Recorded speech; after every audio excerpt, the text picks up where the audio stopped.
तो आइए हम लोग exercise 1.1 class 9th number system को सॉल्व करते हैं, है ना। तो फर्स्ट क्वेश्चन है,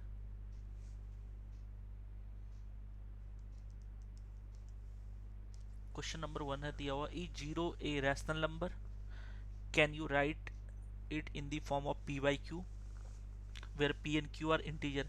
ऑब्वियसली जीरो क्या है, रैशनल नंबर। ये हम लोग जानते हैं कि जीरो रैशनल नंबर होता है, क्योंकि जीरो को हम पी बाई क्यू के फॉर्म में लिख सकते हैं, है ना। तो इसका आंसर क्या लिखेंगे, यस जीरो ये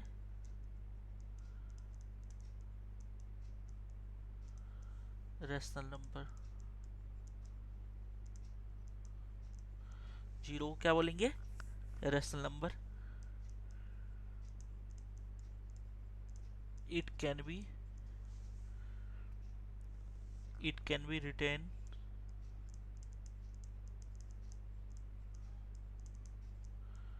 it can be written in the form of p by q where p and q are integer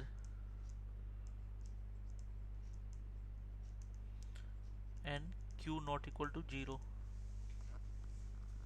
कुछ एग्जाम्पल भी इसका लिख सकते हैं। जैसे आप लोग जानते हैं कि रैशनल नंबर का डिफिनेशन क्या होता है, a number which are in the form of p by q where p and q are integer and q is not equal to 0। तो ऑब्वियसली जीरो को मैं लिख सकता हूँ ना, जीरो अपॉन क्या लिख सकते हैं, जीरो अपॉन टू, इसकी वैल्यू भी जीरो होती है। अब देख सकते हो जीरो भी क्या है, इंटीजर, टू भी integer and denominator not equal to zero. So 0/7, 0/-2 etc, ये सारे के सारे क्या है तुम्हारे रैशनल नंबर। तो zero easily we can write in the form of p by q. अब हम लोग क्वेश्चन नंबर 2 सॉल्व करते हैं। 2 क्या है, find 6 rational number between 3 and 4। तो 3 एंड 4 के बीच में 6 रैशनल नंबर निकालना है। तो 6 3/1 कर सकते हो 3 को। अच्छा, यहाँ पे 6 रैशनल नंबर पूछा जा रहा है ना, तो क्या मल्टीप्लाई कर देंगे ऊपर नीचे 7 से, है ना। जितना पूछा जाएगा ना उससे एक ज्यादा मल्टीप्लाई कर देंगे, ठीक है। तो लेकिन हाँ, ये कंडीशन कब मल्टीप्लाई करते हैं, जब जैसे 6 रैशनल नंबर है तो हम लोग मल्टीप्लाई कर देंगे 7 से, न्यूमरेटर में और डिनोमिनेटर में। लेकिन ये रूल कब फॉलो करेंगे, जब दोनों नंबर का डिनोमिनेटर सेम होना चाहिए। तो ऑब्वियसली 3 है तो 3/1 कर सकते हैं, और यहाँ पे तुम्हारा 4 है तो 4 को भी लिख सकते हैं 4/1। इस केस में जब डिनोमिनेटर सेम है तो क्या करेंगे, जितने रैशनल नंबर पूछा जाएगा उससे एक ज्यादा से हम लोग मल्टीप्लाई करेंगे। तो यहाँ पे 5 पूछा जा रहा है ना, तो 6 से मल्टीप्लाई कर दो, 6/6, 6×3 = 18, 18/6, है ना। ऑब्वियसली 3 लिखा हुआ 18/6। 4 में क्या करेंगे, किससे मल्टीप्लाई करोगे फिर इसमें 6 से, तो ये हो जाएगा 24/6। तो इसका मतलब 3 और 4, ऑब्वियसली 18/6 के सिंपलेस्ट फॉर्म क्या है, 3 है, एंड 24/6 के सिंपलेस्ट फॉर्म क्या है, 4 है। और 3 का 18/6 क्या कहलाएगा, इक्विवेलेंट फॉर्म। 4 का 24/6 क्या कहलाएगा, इक्विवेलेंट फॉर्म। तो इसके बीच में 5 रैशनल नंबर निकालना है। तो 5 रैशनल नंबर क्या क्या हो सकता है,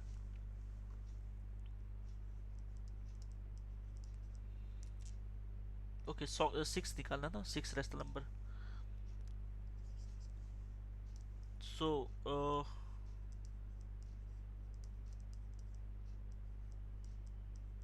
6 रैशनल नंबर आर, क्या लिख सकते हो बताओ। 18/6 और 24/6 के बीच में जितने भी नंबर है वो लिख सकते हैं आप। 19/6 एक नंबर ये हो गया, 20/6, 21/6, 22/6, 23/6। तो 19, 20, 21, 22, 23,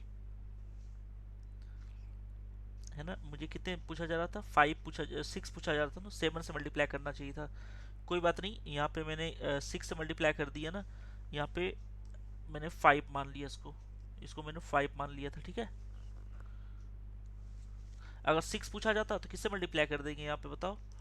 अगर 6 पूछा जा रहा है तो यहाँ पे मल्टीप्लाई कर देंगे 7 से, तो कोई एक ही बात है, 7 कर दो। मैंने 5 सोच लिया था तो 7 कर देते हैं।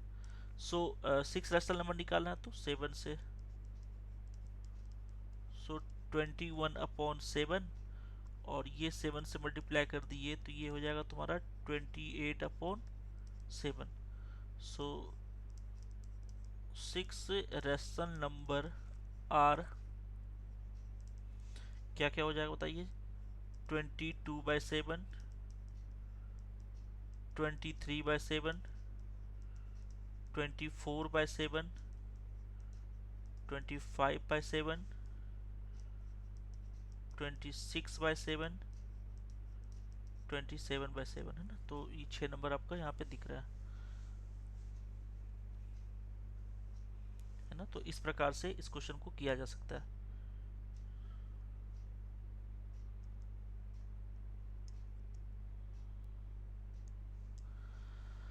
अब इसके बाद आप इसे ये भी मेथड से भी कर सकते थे क्वेश्चन, कि दोनों को डेसिमल फॉर्म में लिखा सकते हैं, ये भी आप लिख सकते हो, ये भी आपका मेथड है कि 3 और 4 के बीच में 6 रेशनल नंबर पूछा जाए तो 3.1, 3.2, 3.3, 3.4, 3.5, 3.6, ये भी आप लिख सकते हैं। ये भी सारे के सारे रेशनल नंबर हैं जो 3 और 4 के बीच में है। तो किसी भी दो रेशनल नंबर के बीच में कितने रेशनल नंबर हो सकते हैं? इनफाइनाइट। अब आते हैं हम लोग क्वेश्चन नंबर 3,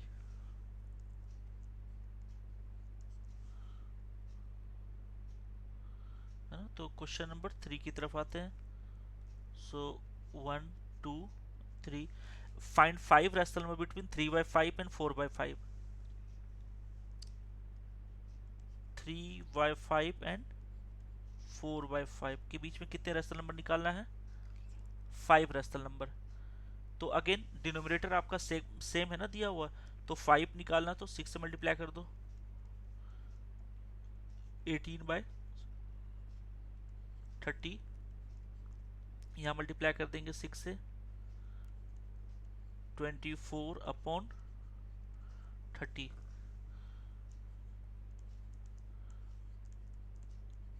सो 5